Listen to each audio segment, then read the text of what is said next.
अस्सलाम वालेकुम। उम्मीद है आप सब बखैर व आफियत होंगे। मैप एंड ज्योग्राफी की सीरीज़ में अब तक हम कॉन्टिनेंट्स के मुतल्लिक पढ़ चुके हैं, उनमें पॉपुलेशन वाइज उनकी कैसे डिस्ट्रीब्यूशन है। उसके बाद हमने ओशियन स्टार्ट किए थे। ओशियन में हमने स्टडी किया सबसे पहले पैसिफिक ओशन जो सबसे बड़ा ओशियन है, उसके बाद हमने अटलांटिक ओशन स्टडी किया और आज हम इंडियन ओशन स्टडी करने जा रहे हैं। अगर हम इसकी लोकेशन देखें तो ये Africa, south southern ocean, Australia और एशिया के दरमियान मौजूद है। यहाँ पे आप देख सकते हैं ये अफ्रीका है जी हमारे पास, ये एशिया है, यहाँ पे हमारे पास ऑस्ट्रेलिया है और यहाँ पे हमारे पास सदर्न ओशन है और इनके दरमियान हमारे पास इंडियन ओशन मौजूद है।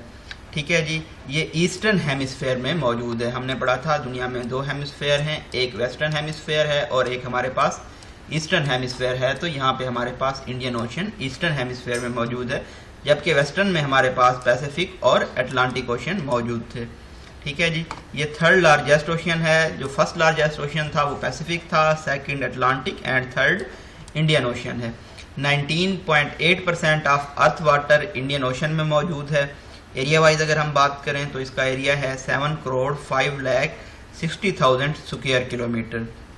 1515 तक इसे ईस्टर्न ओशन भी कहते थे, 1515 के बाद इसका नाम इंडियन ओशन पड़ गया। इसको सबसे वार्मेस्ट ओशन पाया जाता है, माना जाता है, क्योंकि ये इक्वेटर के नज़दीक मौजूद है। ठीक है जी, इक्वेटर आपको याद है ना, यहाँ पे हमारे पास जो लाइन थी ये इक्वेटर थी, यहाँ पे जो लाइन थी उसको हम प्राइम मेरिडियन कहते थे।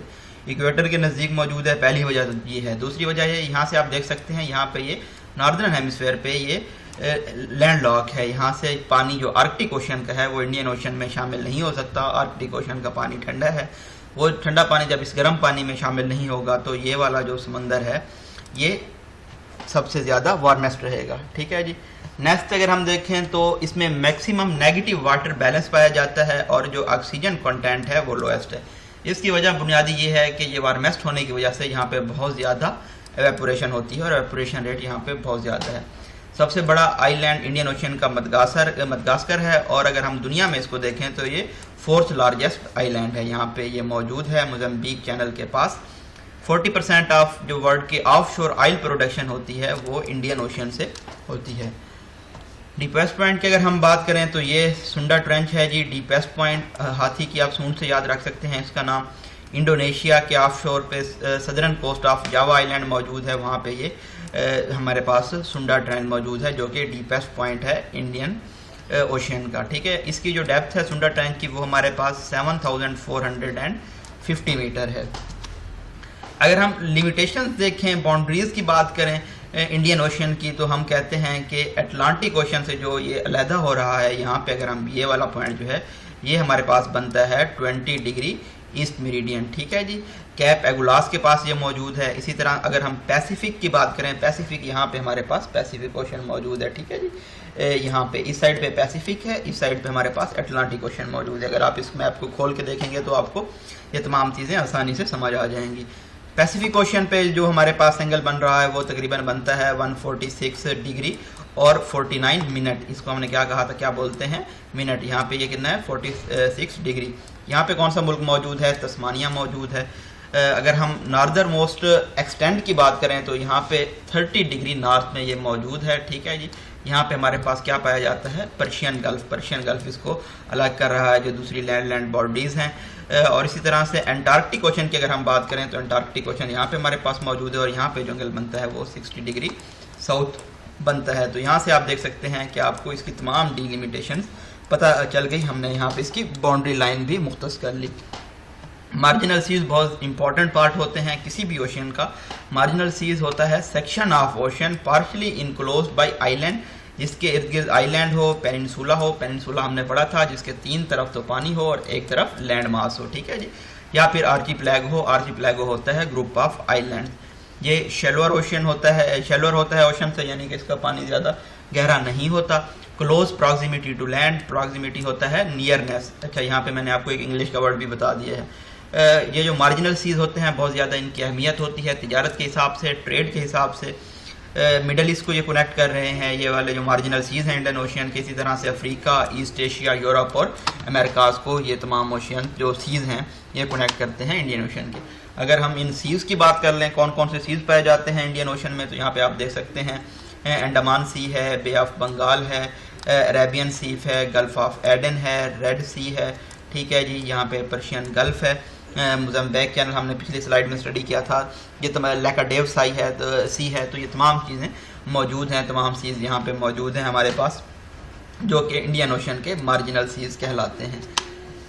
सबमरीन के अगर हम फैन की बात करें तो ये अंडर वाटर जियोलॉजिकल स्ट्रक्चर्स होते हैं जिनमें लार्ज स्केल सेडिमेंटेशन पाई जाती है, यानी कि यहाँ पे मिट्टी नीचे जमा होती रहती है। यहाँ से आप देख रहे हैं जब पानी गिरता है, ये हिमालय के पहाड़ हैं, यहाँ से जब पानी आता है तो ये जब नीचे गिरता है तो आप देख रहे हैं यहाँ पे सबसे ज़्यादा सेडिमेंटेशन हो जाती है। लार्जेस्ट अगर सबमरीन फैंस की बात करें तो 2 सबमरीन फैंस हैं दुनिया में सबसे बड़े, एक बंगाल फैन है और दूसरा इंडस फैन है। इनको हम ब्रीफली देख लेते हैं। यहाँ पे आप देख सकते हैं कि जो बे ऑफ बंगाल से निकलता है, यहाँ पे बंगाल फैन है और ये सबसे बड़ा फैन है। आप ये देख रहे हैं सबमरीन फैन, यहाँ पे सबसे ज़्यादा सेडिमेंटेशन होती है।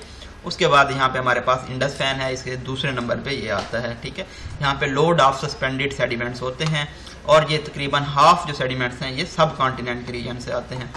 वाल्टन बेस जो बेसिन जो है ये सबसे ओल्डेस्ट सेडिमेंट है, ये देखें ना यहाँ पे वाल्टन बेस मौजूद है, ठीक है। जैसे जैसे पीछे से सेडिमेंट आती जाएगी ये आगे की तरफ होता जाएगा और ये सबसे पुरानी हमारे पास वाल्टन बेसिन है।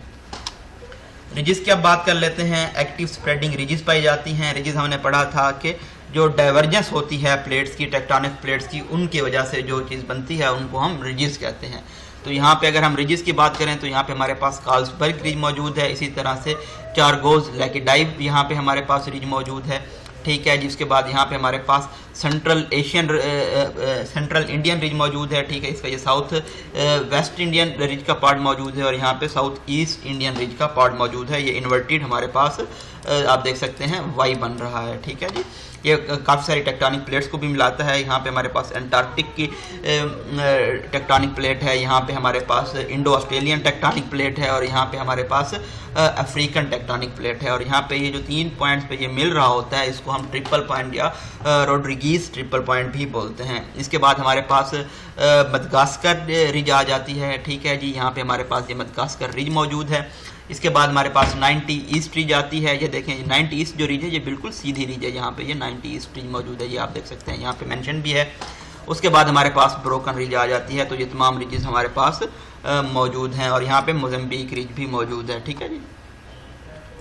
आगे चलते हैं, 90 ईस्ट रिज की बात कर लेते हैं। अगर हम इसको अर्थ से बाहर जाके स्पेस में देखें तो ये इस तरह से नज़र आती है कुछ, ठीक है, बिल्कुल सीधी 90 के एंगल पे है, इसलिए इसको 90 ईस्ट रिज बोलते हैं। ये एसिस्मिक है, अर्थक्वेक फ्री रीजन है ये।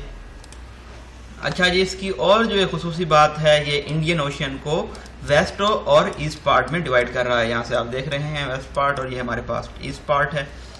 डिस्कवर किया गया था 90 ईस्ट रिज को 1962 में। लेंथ इसकी 5000 किलोमीटर है और अगर हम इसकी विड्थ की बात करें तो ये तकरीबन 200 किलोमीटर बनती है।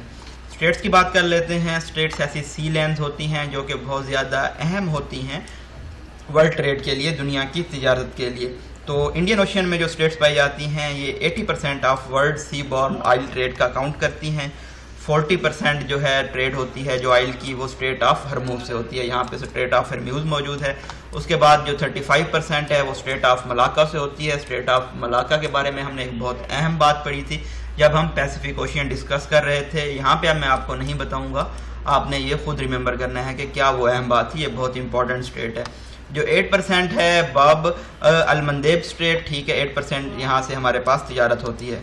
चलें, अच्छा आपको बता देता हूँ स्ट्रेट ऑफ मलाका का भी। स्ट्रेट ऑफ मलाका यहाँ पे हमारे पास पैसिफिक ओशियन है और ये इंडियन ओशियन है, ये इनको अलग करती है, इसलिए हम इसको स्ट्रेट ऑफ मलाका बोलते हैं। अब तक हमने 3 जो ओशियन है हमने वो स्टडी कर लिए हैं, पैसिफिक ओशियन, अटलांटिक ओशन और इंडियन ओशन। अब हमारे पास 2 समंदर बाकी रह गए हैं, एक आर्कटिक ओशन है और एक अंटार्कटिक ओशन है। हम कोशिश करेंगे कि इन दोनों ओशियन को हम एक ही लेक्चर में डिस्कस कर लें, उसके बाद हम चीज़ों को आगे लेके चलेंगे और हम कॉन्टिनेंट्स की जाने आएंगे और एक एक करके हम तमाम चीज़ों को स्टडी कर रहे होंगे। अपनी दुआओं में याद रखिएगा। Thank you so much. Allah हाफिज़।